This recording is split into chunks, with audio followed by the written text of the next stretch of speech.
Don news में मुजाहिद बेलवी आपको खुशामदीद कहता है। और गालिबन इस वक्त की हुकूमत यानी तहरीक इंसाफ की हुकूमत को जो सबसे बड़ा चैलेंज दरपेश है वो मईशत की बहाली का है। और हज़ब साबिक़ जो साबिक़ा हुकूमतें कहती हैं, मौजूदा हुकूमत के वज़ीर आज़म और उनके मीडिया मैनेजर भी ये कहते हैं कि जनाब ये सब कुछ माजी से हमें मिला है, 36 खरब का जो है कर्जा मिला है, तबाहाल मईशत मिली है, इतने बड़े चैलेंजेस को के लिए हमें कम से कम 100 दिन हम पर तनकीद ना करें। जिस तरह मैंने कहा ना कि साबिका प्राइम मिनिस्टर और उससे भी पहले साबिका प्राइम मिनिस्टर और PPP की हुकूमत और नून लीग की हुकूमतें और फिर उससे पहले मुशर्रफ साहब की भी हुकूमतें यही दावे वादे करती रहीं। और अब तो जो एक अच्छी बात यह है कि कौमी असम्बली में बड़ी गरज चमक के साथ जहाँ हुकूमत के मीडिया मैनेजर ये कहते हैं, या हमारे असद उमर साहब के जो टैक्स चोरों और घुंघरू बजाने वालों के लिए मशवरा है टैक्स देना शुरू कर दें और तकरीरें नहीं हम काम करेंगे, काम करने वाले लोग हैं, फिर और भी वो फिगर देते हैं। दूसरी तरफ हमारे अपोजिशन लीडर उससे ज़्यादा गरज चमक कर कहते हैं कि जनाब ईमानदारी किसे जो लोग कहते हैं उनकी तो शिकस्त है, घुंघरू डालने वालों के फिरने वालों की फतह है। और भी आपको एदाद शुमार जो आपको इल्म है, मैं तो सियासत का सहाफ़त का तालिब इल्म हूँ, मईशत के बारे में कभी रुजू करना होता है तो ये जो अपने दोनों मुअज़्ज़ज़ मोहतरम मेहमान हैं इन जैसे लोगों से रुजू करता हूँ। कराची में हमारे मोहम्मद ज़ुबैर साहब बुनियादी तौर पर तो मईशत के आदमी हैं। हाँ, सिंध की गवर्नरी भी बड़ी अच्छी तरीके से ज़ुबैर भाई ने चलाई। इसी तरह मुझे ज्वाइन किया है लाहौर में डॉक्टर सलमान शाह साहब, जिसके बारे में कहना मुश्किल है कि जो ये दो पार्टियाँ इधर के हैं या उधर के हैं, लेकिन बहरहाल 2004 से 2008 तक मीडिया मैनेजर रहे मुशर्रफ साहब की हुकूमत के दौर में, और जिसके बारे में हमारे मियाँ नवाज शरीफ ये कहते हैं कि जनाब मेरे 10 साल जो है मुशर्रफ हुकूमत खा गई। लेकिन मैं कहना सीनियर है डॉक्टर सलमान शाह का। ज़ुबैर भाई आप इजाज़त दें तो पहला मैं सवाल उनसे ये कर लूँ कि डॉक्टर साहब लाइटर वे ये मईशत में ये घुंघरू वुंघरू कहाँ से आ गए? गानों वानों में तो आया करते थे कुछ, ये मौसीकी वगैरह में डॉक्टर सलमान शाह साहब? जी बरेलवी साहब, ये आई थिंक घुंघरू का तो मुझे नहीं पता कि क्या कहाँ से आ गई, बट एक्चुअली इकोनॉमिक जो मैनेजमेंट है और जो इकोनॉमिक स्ट्रेटजी हो या इकोनॉमिक विजन की बात करें या इकोनॉमिक प्लानिंग की बात करें और इम्प्लीमेंटेशन की बात करें तो ये बड़े सीरियस सब्जेक्ट्स हैं। और इसमें आई थिंक गवर्नमेंट्स जो हैं बहुत से टाइम बड़े स्टेप्स स्किप कर जाती हैं और उन पर तवज्जो नहीं देते। सो आई थिंक इसको सीरियसली लेना चाहिए इकोनॉमिक मैनेजमेंट को। और उसकी वजह ये है कि तमाम जो अगर आप खुशहाली की बात करें, आप सर्विस डिलीवरी की बात करें, आप मुल्क को तरक्की देने की बात करें, तो वो बेसिकली कोई ना कोई पीछे उसके इकोनॉमिक स्ट्रेटजी होती है जो काम करती है। अफ़गानिस्तान की जंग जो है वो भी ख़ासे अरसे से चलती आई, दहशत गर्दी ने भी अपना काम दिखाया। लेकिन इन तमाम चीज़ों के साथ साथ हमारी जो इकोनॉमिक मैनेजमेंट और इकोनॉमिक जो विज़न थी वो भी आई थिंक बहुत जैसे कहना चाहिए कि कमज़ोर थी। उसमें एक पीरियड वो भी तो है ना डॉक्टर साहब ड्यू रिस्पेक्ट, एक पीरियड वो भी तो आता है जब आपको भी तो बड़ा भरपूर मौका मिला, यानी आप से रहे, यानी तो वो लोग ये भी कहेंगे कि फिर अगर आप 30 साल का जिक्र करते हैं तो उसमें आपके 5 साल या 8 साल पूरा मुशर्रफ दौर भी तो आएगा। फिर डॉक्टर शाह साहब आप लोग क्यों नहीं कर सकते? जी देखिए, बात यह है कि अगर आप देखें 2004 से 2008 तक का जो टाइम पीरियड है, ये पूरे 30 साल के टाइम पीरियड में इकोनॉमिक ग्रोथ के पॉइंट ऑफ व्यू से सबसे तेज़ था। इस टाइम पीरियड में सबसे ज़्यादा जॉब्स भी क्रिएट हुए। इस टाइम पीरियड में सबसे ज़्यादा फॉरेन इन्वेस्टमेंट भी आई। इस टाइम पीरियड में सबसे ज़्यादा एक्सपोर्ट्स में भी growth I. So I think ये टाइम पीरियड एक ऐसा टाइम पीरियड है पिछले 30 सालों में जो कम से कम परफॉर्मेंस के पॉइंट ऑफ व्यू से अच्छा गया है और माना भी जाता है कि इस टाइम में खासी तरक्की भी हुई। FBR की कलेक्शंस जो हैं वो भी बहुत इंक्रीज़ की। लेट्स स्टार्ट विद कि मुशर्रफ की गवर्नमेंट जब ख़त्म होती है तो उस वक़्त क्या इंडिकेटर्स थे, तो उसमें आप देखें ना, आपका डेट टू GDP रेशियो जो था वो 54% था। आज वो डेट टू GDP रेशियो जो है वो 70% पे पहुंच चुका है। उस वक़्त जो इन्वेस्टमेंट टू जीडीपी रेशियो था वो तकरीबन 24% था। आज वो ही इन्वेस्टमेंट टू जीडीपी रेशियो जो है वो कोई 16% पे गिर चुका है। उसी तरह एक्सपोर्ट्स जो हैं वो भी इकॉनमी के हिसाब से गिरती गई हैं, बढ़ी नहीं हैं। इन्वेस्टमेंट क्लाइमेट की अगर बात करें तो उस वक़्त कंपेटिटिव इंडेक्स में पाकिस्तान की पोजीशन कोई 90 के करीब थी। आज वो पोजीशन जो है 130। डॉक्टर साहब अगर यहाँ तक अगर आप यहाँ तक पहुँचे तो आप मुझे इजाज़त दें, क्योंकि ज़ुबैर भाई काफ़ी तफसील से हमारे डॉक्टर सलमान शाह ने जिक्र किया है, और मुझे इल्म है कि जब मियाँ साहब आपकी हुकूमत के कायद आए थे तो उन्होंने कहा था कि पिछले 10 साल ज़ाय हो गए, वरना अगर मेरी हुकूमत में तसल्सल रहता तो आप और कहीं और खड़े होते। और आपने देखा कि शाह साहब बड़े मोतबर इकोनॉमिस्ट हैं और बड़े बैलेंस गुफ्तगू करते हैं। उन्होंने ये कहा कि हम यहाँ तक ले गए थे और फिर गिरावट कैसे आ गई। मोहतरम ज़ुबैर साहब। जी, मेरा ख्याल है डॉक्टर साहब ने सही तज्जिया किया। जनरली उस हवाले से 2004-2008 के दरमियान जो इकनॉमिक ग्रोथ थी और तमाम मैक्रो इकनॉमिक इंडिकेटर्स थे वो बहुत तसल्ली बख्श थे, बल्कि बहुत अच्छे थे। और लेकिन देखें, हम कभी भी जब हम मुवाजना करते हैं पिछले दौर से या दूसरी कंट्रीज से, जिस तरह डॉक्टर साहब ने मलेशिया की एग्ज़ाम्पल दी और दूसरे ममालिक की एग्ज़ाम्पल दी, तो एक मैं तो इस नतीजे पर पहुँचे जब तक आपके जो स्ट्रक्चरल प्रॉब्लम्स हैं आप उसको एड्रेस नहीं करेंगे तो आप सस्टेनेबल इकनॉमिक ग्रोथ नहीं हासिल कर सकते। डॉक्टर साहब ने वो सस्टेनेबल ही की बात की। अब बड़ी अजीब सी बात है कि 2004 और 2008 के दरमियान बड़े ज़बरदस्त मैक्रो इकनॉमिक इंडिकेटर्स थे, और 2008 में एक ऐसा मेल्टडाउन हुआ कि अगर आप थर्ड क्वार्टर 2008 देखें तो चाहे वो हमारा फॉरेन एक्सचेंज रिज़र्व से या हमारी स्टॉक मार्केट थी या दूसरे इंडिकेटर्स थे या इन्फ्लेशन था, वो 20% से ज़्यादा पहुंच गया। मतलब तबाह हाल हो गए। सो इसका मतलब है वो सस्टेनेबिलिटी नहीं थी। वो जो ग्रोथ थी 2004 और 2008 के दरमियान, उसमें जाहिर सी बात है एक अच्छी मैनेजमेंट तो शामिल थी, लेकिन उसमें वो ऐसा नहीं था कि वो सस्टेन करें beyond the term of general Pervez Musharraf. और उसके जो इंटरनेशनल एनवायरनमेंट था पाकिस्तान के लिए बहुत कंड्यूसिव था, इन्वेस्टमेंट जिस तरह FDI आ रहा था and so on and so fourth.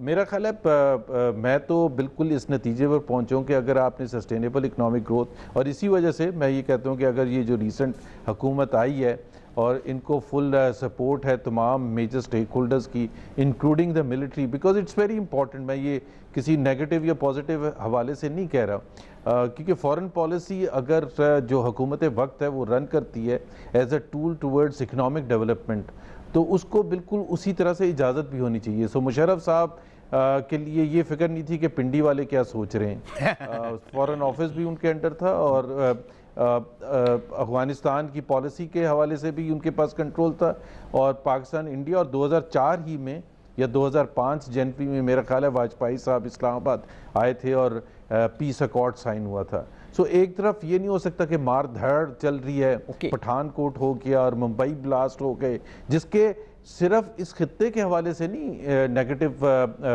असरात होते, बल्कि इंटरनेशनल एनवायरनमेंट आपका ख़राब होता है। आपके अपने जो दोस्त ममालिक हैं उनसे आप व्यूज़ ले लें, चाहे चीन है चाहे सऊदी अरेबिया है, उन हालात का, और government is put on the defensive too, और वो एक जो मेजर इनिशिएटिव्स लेना चाहती है वो लेना। हमारे साथ रहिएगा, मिलते हैं एक ब्रेक के बाद।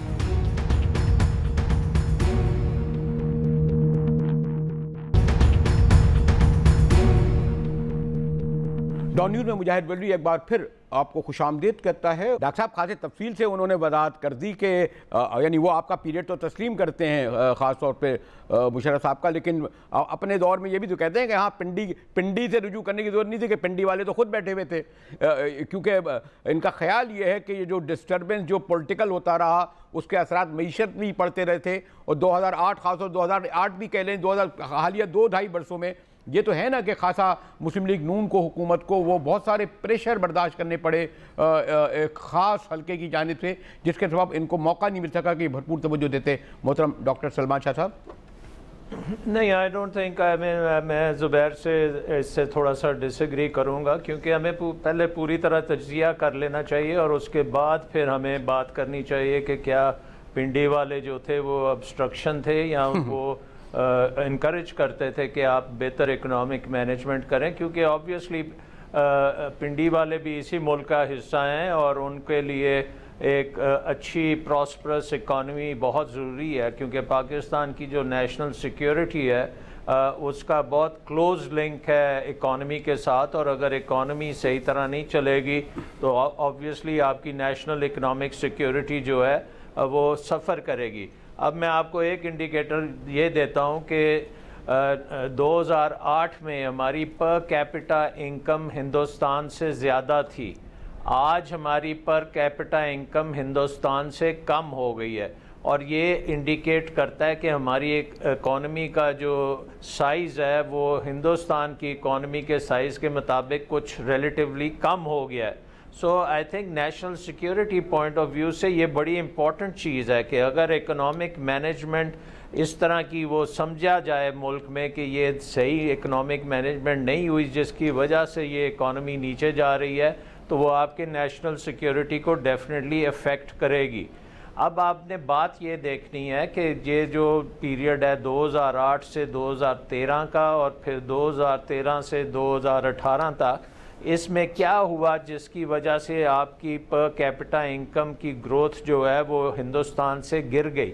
उसमें आई थिंक सबसे पहली बात जो है कि जो भी गवर्नमेंट आती है, मसलन 2008 में जो गवर्नमेंट आई तो उसने बिल्कुल कॉन्टीन्यूटी जो रिफॉर्म्स चल रही थी उससे पहले उसको बिल्कुल फारिग कर दिया। सबसे पहला जो चेंज आया था FBR में आया था। FBR में हमारे वक्त में हमने उसको खासा डीरेगुलेट किया था। सेल्फ असेसमेंट स्कीम एक ऐसी स्कीम बनाई थी जिसके तहत पूरे पाकिस्तान का जो टैक्स पेयर था वो अपने टैक्स खुद जमा कराता था, उसको बड़े हमने फैसिलिटेट किया जमा कराने के लिए, और उनके ऊपर किसी किस्म का हमने ये बोझ नहीं डाला कि वो FBR को पैसे दे के अपने टैक्स को कम कराएं या ज़्यादा कराएं। ऑडिट के निज़ाम को हमने टेक्नोलॉजी वाइज खासा रीइंफोर्स किया।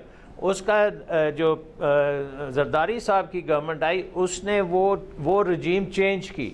उन्होंने एक कोर्सिव किस्म का निज़ाम FBR में डाला जिसकी वजह से बहुत से टैक्स पेयर्स जो हैं, आपको याद होगा, लेकिन डॉक्टर साहब क्या इसी सबब में जो नंबर ऑफ टैक्स पेयर्स थे वो खासे गिर गए जब जरदारी साहब के FBR प्रोग्राम चला, तो टैक्स पेयर्स जो हैं वो खासे तो क्या इसी सबब स्टेप था। नहीं, इसी सबब क्या नवाज शरीफ साहब की हुकूमत की परफॉर्मेंस पे असर पड़ा कि जरदारी साहब वो आपका सिस्टम बर्बाद कर चुके थे? बहुत ही स्पेसिफिक अगर मैं कहूँ तो फिर दोबारा भाई की तरफ आऊँ, मुझे एक ब्रेक भी लेना है वैसे डॉक्टर साहब। यानी उसी सबब जो जरदारी साहब की विरसे में मिली थी जो कुछ, उसी सबब जो है इनकी परफॉर्मेंस पे असर पड़ा नून लीग की हुकूमत की। मेरा ख्याल है मुजाहिद साहब ये बिल्कुल गलत तासुर है। देखे मैंने अभी एक चीज़ कहा कि हमने 5 साल में फर्स्ट 4 इयर्स में हमारा टैक्स ग्रोथ जो था 20% पर एनम था, और उसका अगर आपने अंदाज़ा लगाना है और नाजरीन ने अंदाज़ा लगाना है कि उसकी सिग्निफिकेंस क्या थी, तो आज जो PTI की गवर्नमेंट है विद ऑल द विजन और पता नहीं क्या क्या मरीज से जो उनके पास सोल्यूशंस हैं, वो 14% ग्रोथ दिखा रहे हैं इस साल। हमने 20% in first 4 years in each of the first 4 years. So ये कहना कि जी वो उनके ज़माने में 3% से कम ग्रोथ थी टैक्स के, हमारे ज़माने में तो डबल हमने किया है। 1946 बिलियन से लेके हमने 4000 बिलियन के करीब तक पहुंचा दिया। सो ये कहना कि जी वो वही दौर चल रहा था, बिल्कुल वही दौर नहीं चल रहा था, हमने कंप्लीटली चेंज किया उसको आके। ओके, मुझे एक ब्रेक की तरफ जाना पड़ा है, उसके बाद आता हूं। और खाली हम पे गुफ्तगू नहीं करेंगे बल्कि मैं अपने दोनों मेहमानों से ये मालूम करना चाहूँगा कि जो PTI की हुकूमत का सबसे ज़्यादा जोर ये है कि उन पर 36 अरब खरब कहते हैं जी, इन पे छोड़ के गए, लेकिन फ्यूचर में ये किस तरह निकल सकेंगे? IMF पे जाएंगे, लोग कहते हैं क्या हार है, 12 बार जा चुके हैं, 13 बार भी चलाएं, लेकिन क्या ये इसमें इतनी कैपेसिटी क्वालिटी है कि निकल सके? मिलते हैं एक ब्रेक के बाद।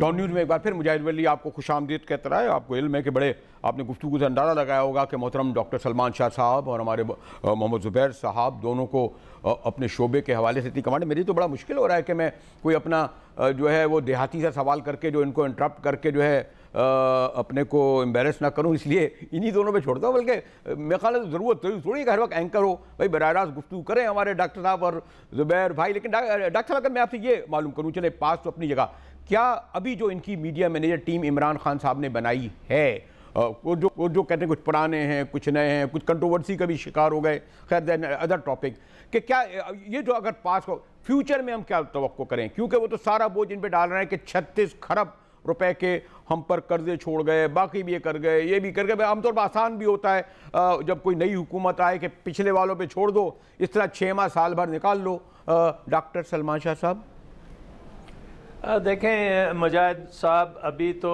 पीटीआई की गवर्नमेंट को मेरा ख्याल 4-5 हफ्ते हुए हैं, और जैसा हमारे मुल्क में निज़ाम है, जब नई हुकूमत आती है तो तमाम हुकूमत का निज़ाम जो है वो डिसरप्ट बुरी तरह होता है। तवातुर से कह रहे हैं ना, 36 खरब का कर्ज छोड़ गए, फिर कहते हैं गैस के शोबे में 154 रुपए का खसारा हमारे दौर में नहीं साबिका दौर में हुआ। तो मैं जो ये कह रहा हूँ ये बहुत ही स्पेसिफिक, अगर ये कहें कि ये फिगर जो दे रहे हैं इस वक्त पीटीआई के मीडिया मैनेजर, क्या इन पे हम एतबार करें? क्योंकि लोग कहते हैं एदाद व शुमार एक ऐसा गोरख धंधा है, जिस तरफ डाल दें इधर या उधर।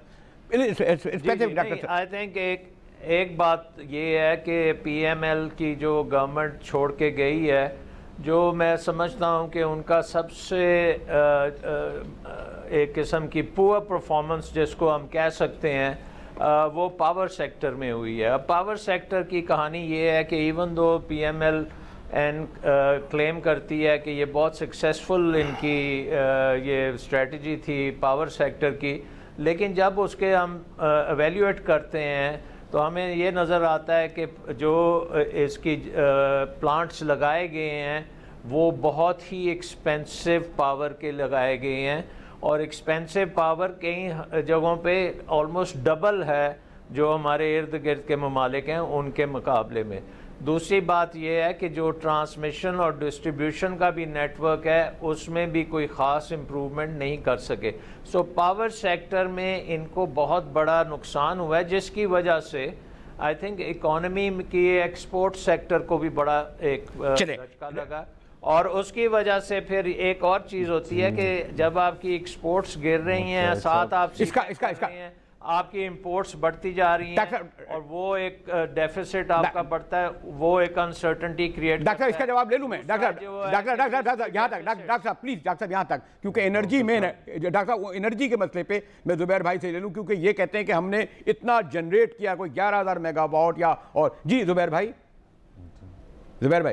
जी, मेरा ख्याल है डॉक्टर साहब का मैं थोड़ा सा डिसएग्री करूंगा। एक तो पहली बात यह है कि जून 2013 में तमाम पाकिस्तानी और ख़ास तौर पर एक वो हुकूमत जो अवाम के वोटों से मुंतखब होकर आती है, वो अवाम की एस्पिरेशंस को भी रिफ्लेक्ट करती है।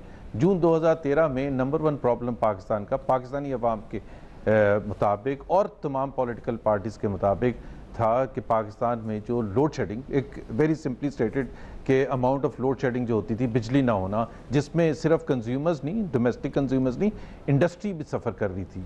और उस वक़्त जून 2013 में मुजाहिद भाई, अगर आप वापस चले जाएं तो एक भी पावर प्लांट अंडर कंस्ट्रक्शन नहीं था, which means Pakistan faced imminent blackout completely. So जहां हम जब ये बात करते हैं कि क्या हमने एक्सपेंसिव एनर्जी के प्लांट्स लगाए हैं या सस्ते लगाए हैं, वो तो मैं एक अलग पॉइंट है, बट पहली बात तो ये है कि हमारे पास चॉइसेस क्या थी। चॉइसेस ये थी कि हमने बिजली लानी थी हर कीमत पर। This was the demand of the Pakistani people. या तो हमने ये कहा कि जी जर्मन्स आके सस्ती लगा रहे थे, हमने कहा नहीं जी चाइनीज़ आके आप महंगी लगाएं। दूसरी बात ये है तो हमने 11,000 मेगावाट बिजली ऐड की है, जिसकी वजह से 3 साल से या तकरीबन 2.5 साल से इंडस्ट्री को कोई लोड शेडिंग नहीं है, कोई लोड शेडिंग नहीं है। तो चॉइसेस जो होती हैं वो इतनी सिंपल नहीं होती कि भाई चॉइस ये है कि जी बिजली चाहिए और कितनी एक्सपेंसिव चाहिए। दूसरी बात ये है, फ्लोर ऑफ द हाउस पर शहबाज शरीफ साहब ने ये चैलेंज दिया है कि आउटसाइड ये जलसों से और तकरीरों से हमने जो बिजली पैदा की है और जो उसकी कॉस्ट है वो आप आके बैठ के मुवाजना कर लें और उसमें हमें दिखा दें कि हमने कौन से कंट्री के मुकाबले में ज़्यादा एक्सपेंसिव प्लांट्स लिए। हाँ, हमने उतने सस्ते नहीं लिए, लेकिन चॉइसेस की बात होती है। इस वक्त जिस तरह अभी हम सब पूरी कौम कह रही है डैम बनाना है, डैम बनाना है, डैम बनाना है, कि अशद ज़रूरी है।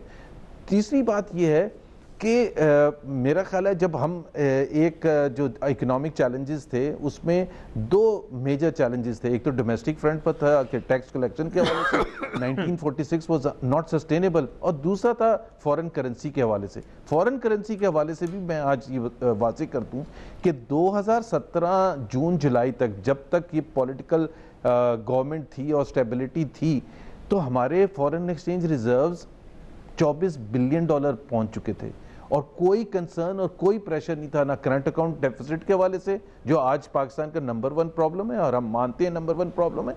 लेकिन उसके बाद से एक साल का आप अरसा भी तो देखेंगे पॉलिटिकल इंस्टेबिलिटी, अगर कोई समझ रहा था कि debt will contribute towards economic growth, तो वो तो नहीं होने वाला था। In spite of that we recovered, in spite of that हमने जीडीपी ग्रोथ 5.8% पर क्लोज की है। जो डॉक्टर साहब ने एक इंडिया के मुकाबले में कहा था, मैं बिल्कुल मानता हूं कि इंडिया की जो पर कैपिटा है वो पाकिस्तान से आगे चली गई है और गैप बढ़ता चला जा रहा है। ये भी मैं आपको बता दूं, उसमें दो कॉम्बिनेशन है डॉक्टर साहब। एक तो ये है कि पाकिस्तान ने उतना अच्छा परफॉर्म नहीं किया जितना अच्छा हमें करना चाहिए था। दूसरी बात, India has outperformed many countries and it's an example for most countries in the world के how well India has done. So let's not be obsessed about India and let's acknowledge that India has done very well. जी doctor साहब। नहीं, I think मुजाहिद साहब एक बात तो बड़ी critical है कि अगर आप ये देखें कि 11,000 मेगावाट जो बिजली लगी है उसमें अगर आप सीपैक के प्रोजेक्ट्स देखते हैं और उनकी कॉस्ट देखते हैं वो तकरीबन दुगनी है जो 2-3 प्रोजेक्ट्स हैं जिसमें कम्पेटिटिव बिडिंग कराई गई। अगर आप सीपैक का अप फ्रंट, असल प्रॉब्लम था कि इनकी गवर्नमेंट ने एक अप फ्रंट टैरिफ अनाउंस किया, वो बहुत ही कमज़ोर एनालिसिस के ऊपर किया और उससे एक किस्म का लूट बाज़ार लगा। अब जो नए कम्पेटिटिव बिडिंग के तहत आ रहे हैं प्रोजेक्ट्स, उनकी आधी कीमत है। मैं कहता हूँ कि कंपेयर आप दूसरे ममालिक से क्या करते हैं, अपने ही 1-2 प्रोजेक्ट से कर लें जहाँ पे आपने कम्पेटिटिव बिडिंग की। अब जामशोरों पे आपने फॉर एग्ज़ाम्पल कम्पेटिटिव बिडिंग की है तो वहाँ पे जो प्राइस आई है वो आधी आई है पर megawatt compare to port Qasim पे जो लगाया या साहिवाल में जो प्रोजेक्ट लगाया या दूसरे जो हब वालों ने लगाया, उससे आधी कीमत पे जामशोरों की आई है। ये तो डेटा पाकिस्तान का अपना ही आ गया है कि जो आपने अप फ्रंट टैरिफ दे के बिजली लगाई है वो डॉक्टर साहब उस वक्त डेस्परेशन और थी, इस वक्त डेस्परेशन और है। कंपैरेटिव बिडिंग का जो हमने सिलसिला शुरू किया है वो क्यों किया है? क्योंकि हमारी डेस्परेशन नहीं थी। अगर आप ये देखें कि मैं आपकी मैनेजमेंट की बात कर रहा हूं तो प्लीज़ उसको आप बताएं ना कि शहबाज साहब ने अगर कहा है कि ये आप दिखा दें तो ये बड़े आसानी से दिखाई जा सकती है कि इनकी कीमतें जो हैं वो डबल हैं जो कंपेटिटिव बिडिंग के तहत पाकिस्तान के अंदर ही प्रोजेक्ट लगाए गए हैं, उनसे भी डबल है। हमारे साथ रहिएगा, मिलते हैं एक ब्रेक के बाद।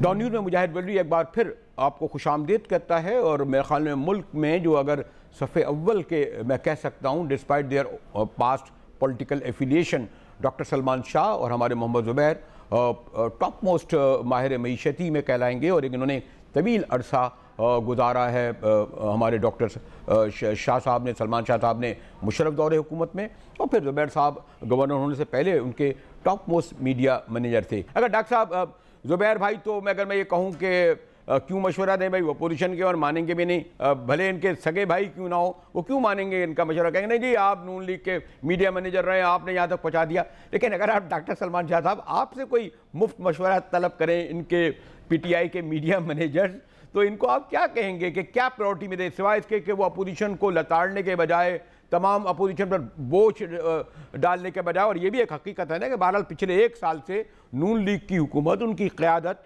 थानों कचहरियों और जो फेस कर रही थी जिलावतनियों को, उसका असर तो पड़ा।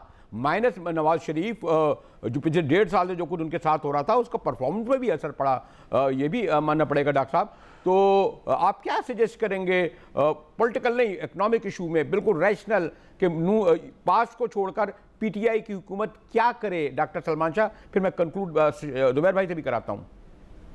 जी, एक बात तो मैं ज़रा पिछले को कंक्लूड कर दूं कि अगर आप कोयले के प्लांट्स देखते हैं तो चीन में 4 सेंट की वो देते हैं बिजली कोयले के प्लांट से, हम 9 सेंट पे कर रहे हैं। चीन में विंड पावर जो है वो आधी कीमत पे है, हमारी विंड पावर जो है वो डबल डिजिट्स में है। सोलर पावर में दुनिया जो है वो 2-3 रुपए पे पहुंच चुकी है और हमारी अभी भी डबल डिजिट्स में चल रहा है। So I think power sector में तो हमने बहुत गंद किया है और बहुत पुअर परफॉर्मेंस है। अब पीटीआई की गवर्नमेंट के लिए जो बात है वो आई थिंक इनको सबसे इम्पोर्टेंट चीज़ है कि इनके पास एक विज़न है, लेकिन वो विज़न के लिए इन्होंने कोई तैयारी नहीं की कि उस विज़न को इन्होंने कैसे इम्प्लीमेंट करना है। और इस वक्त ये जो है इनको जो भी एक्शंस आ रहे हैं वो डिसजॉइंटेड किस्म के आ रहे हैं, लगता नहीं है कि कोई एक ऐसी डायरेक्शन में जा रहे हैं अकॉर्डिंग टू अ प्लान जो है वो अभी नज़र नहीं आता। तो आई वुड सजेस्ट कि अगले 6 महीने लगेंगे इनको प्लान बनाने के लिए, लेकिन वो विज़न अपनी जो है उसको ये गिव अप नहीं करना चाहिए और इनको एक ऐसा सेटअप बनाना चाहिए जो वो विज़न को आगे ला सके। और उसमें सबसे इम्पॉर्टेंट चीज़ मेरे नज़र में ये है कि टैक्स की बत्ती के पीछे मत जाएं। आपका असल इशू है इन्वेस्टमेंट। अगर आप टैक्स के पीछे लगे रहेंगे तो टैक्स आप हो सकता है बहुत कलेक्ट कर लेंगे, लेकिन अगर इन्वेस्टमेंट उसकी वजह से बिल्कुल ख़त्म हो गई तो इकॉनमी जो है वो बिल्कुल ठप हो जाएगी। सो मैं ये कहूँगा कि आपको इस वक्त फोकस इन्वेस्टमेंट पे करना चाहिए। और इन्वेस्टमेंट क्लाइमेट जो है, एक पीएमएल की गवर्नमेंट का इशू जो बहुत बड़ा इशू मेरे ख्याल में है कि वो इन्वेस्टमेंट क्लाइमेट को बेहतर नहीं कर सके थे, क्योंकि बहुत से वजूहात हैं उस पर और उस पर हम एक लंबी डिस्कशन कर सकते हैं। लेकिन पीटीआई गवर्नमेंट को चाहिए कि ये इन्वेस्टमेंट क्लाइमेट के ऊपर ज़्यादा से ज़्यादा फोकस करें, एंटरप्रेन्योरशिप पे ज़्यादा से ज़्यादा फोकस करें। और इकॉनमी में अगर इन्वेस्टमेंट टू जीडीपी रेशियो जो बहुत लो है उसको अगर आप 15% से वापस उस जगह पे ले जाएं जो 2007-2008 में थी, तो ये इकॉनमी जो है डबल डिजिट ग्रोथ भी करेगी और ये 5 लाख या 50 लाख जो भी जॉब्स इनको चाहिए वो भी जॉब्स भी मिलेंगे और इकॉनमी में एक स्टेबिलिटी भी आएगी। लेकिन इशू है कि इन्वेस्टमेंट लेके आएँ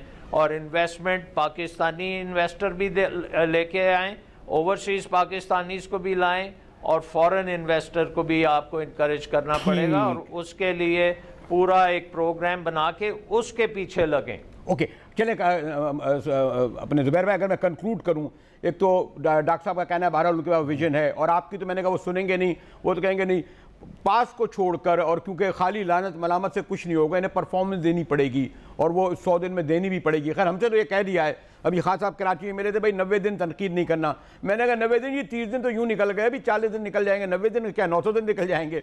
तो आप क्या समझते हैं कि क्या इनकी मीडिया मैनेजर टीम में ऐसी कैपेसिटी है? बड़े डॉक्टर इशर साहब भी हैं और भी नाम है, मैं आपके भाई का नाम नहीं लूँगा, उनके अलावा बड़े अच्छे अच्छे लोग हैं, तो ये कुछ परफॉर्मेंस की उम्मीद हम रखें, मतलब क्यों ना व्यवस्था शजर से रहा जाए? जुबैर भाई, एक तो मुजाहिद भाई बात यह है कि प्लान, जिस तरह डॉक्टर साहब ने कहा कि एक प्लान दिया था जो आप मैनिफेस्टो की सूरत में पीटीआई ने दिया था, फिर उसके अलावा 100 डेज़ प्लान भी दिया था। सो प्लान बड़ा अच्छा और सॉलिड प्लान है और नज़र भी आता है, लेकिन उसके पहला टेस्ट था द की अपॉइंटमेंट्स। जाहिर है वो प्लान को किसी ने कैरी फॉरवर्ड भी तो करना है ना, कौन इम्प्लीमेंट करेगा। सो जो टीम इन्होंने सेलेक्ट की मासवा 2-3 लोगों के, मेरा ख्याल है it's a disappointment even from PTI's own standards. PTI जिस तरह से पेश करना चाहती थी, चाहे वो चीफ मिनिस्टर पंजाब हैं, सबसे लार्जेस्ट प्रोविंस के चीफ एग्जीक्यूटिव हैं, वो मेरा ख्याल है इतने मीडियोकर हैं, मीडियोकर से भी कम हैं। और जो सो की अपॉइंटमेंट्स जो हैं स्वाय 2-3 के, वो तो बिल्कुल लेस देन मीडियोकर हैं। दूसरी बात यह है कि जो फर्स्ट बजट आया है that is also an indication कि जी आगे वो किस तरह से अपने प्लान को अनफोल्ड करते हैं, और वो फर्स्ट एक मौका था उनको अपना विजन बताने का और वो स्टेटमेंट्स को इम्प्लीमेंट करने का जो वो हमेशा देते रहे हैं। मिसाल के तौर पर टैक्स अवेडर्स के खिलाफ एक जंग शुरू करने का, और पहला एक्शन उनका फर्स्ट मेजर एक्शन ये होता है कि जी वो जो नॉन फाइलर्स हैं उनको वो फैसिलिटेट करते हैं, वो फैसिलिटेट करते हैं कि जी आप आएँ और ज़रूर कारें भी ख़रीदें और प्रॉपर्टी भी ख़रीदें एंड सो ऑन, और उसका जो बहाना देते हैं वो ये है कि जी इकॉनमी अदरवाइज बिल्कुल ही बैठ जाती है, ऑटो सेक्टर ये। तो यही तो फिर जरदारी साहब करते थे, तो आप कहते थे कि फिर तो कभी आप बावजूद उसके कि मुश्किल फैसले हम कर चुके थे, बावजूद इसके कि एमनेस्टी स्कीम से 2 ट्रिलियन रुपीस इकोनॉमी में डॉक्यूमेंट होके आगे थे, जिससे आपका टैक्स इनफ्लो फ्यूचर ईयर्स में होना था।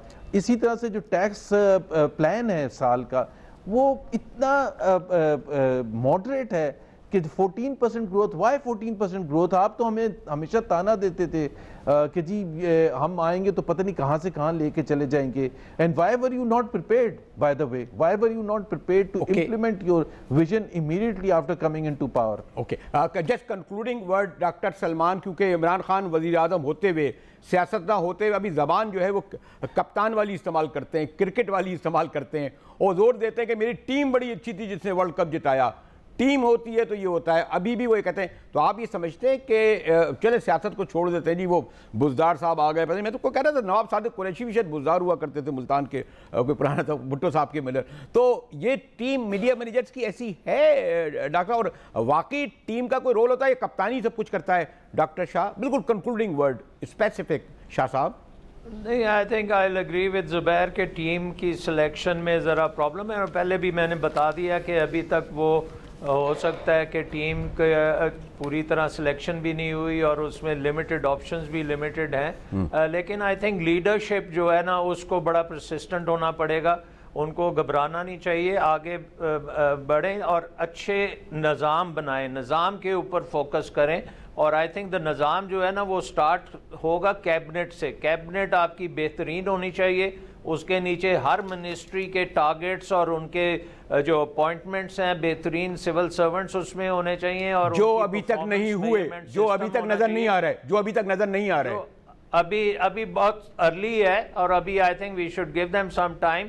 लेकिन जब तक ये एक बहुत एफिशिएंट, सुपर एफिशिएंट मशीन की तरह काम नहीं करेंगे, ये तरक्की नहीं हो सकेगी। शाह साहब, एक आखिरी मेरे लाइटर वे में ख़त्म करूँ कि वो है कि जब हम शायर आवाम हबीब जालिब थे तो हम चौधरी एतरासन के पास गए, जब वज़ीर दाखिला थे, मैं और वो गए, तो चौधरी जालिब साहब ने कहा कि चौधरी एतराज़ लोगों के काम नहीं हो रहे, तो चौधरी साहब ने कहा कि जालिब साहब हमें कुछ थोड़ा वक्त दें। इस पर जालिब साहब ने कहा मैं तो वक्त दे दूंगा, कहीं तुम्हारा वक्त ना आ जाए। तो एक प्रॉब्लम ये भी होती है। तो इसी के साथ ये तो अगर खान साहब वक्त तो मांग रहे हैं, कहीं वक्त आ गया तो क्या करेंगे। तो मैं अपने दोनों बड़े मोहतरम मेहमानों का शुक्रिया अदा करता हूँ कि इनकी वजह से मुझे भी मईशत जैसे पेचीदा, गुंजलगीर, खुश्क मौजू पर आगाही हासिल हुई। मेहमानों का शुक्रिया करते हुए डॉन न्यूज़ से मुजाहिद बरेलवी को इजाज़त दीजिए।